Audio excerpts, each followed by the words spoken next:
La foi rend capable. Shalom, bien-aimés dans le Seigneur. Notre méditation du jour s'intitule La foi rend capable.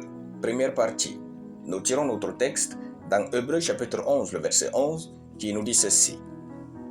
C'est par la foi que Sarah elle-même, malgré son âge avancé, fut rendue capable d'avoir une postérité parce qu'elle crut à la fidélité de celui qui avait fait la promesse.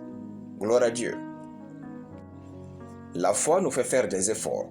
Ainsi, il est impossible de trouver une foi isolée des efforts.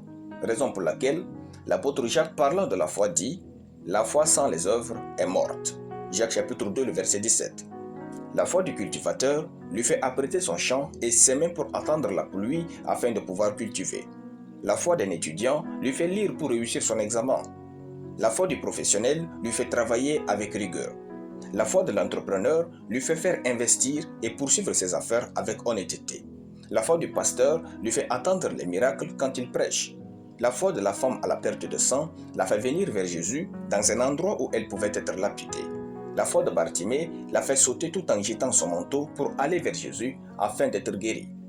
La foi, lorsqu'elle est grande et forte, elle nous fait faire des efforts énormes et précis pour réussir.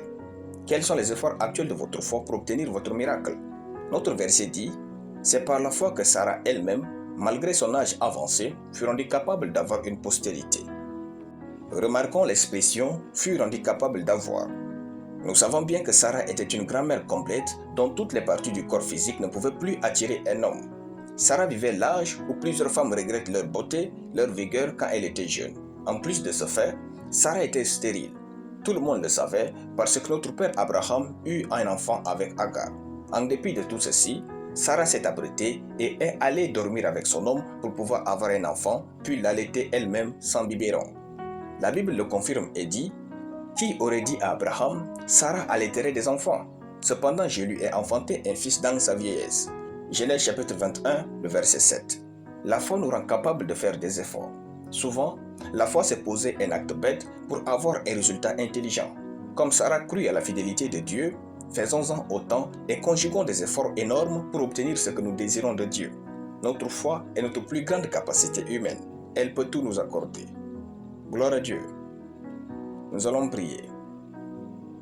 Père Tout-Puissant, je te rends grâce pour ta parole. Je déclare que ma foi fait des efforts consistants au nom de Jésus. Amen. La lecture biblique en une année, 1 Samuel chapitre 4 à 1 Samuel chapitre 6. Soyez bénis, c'était le pain du ciel.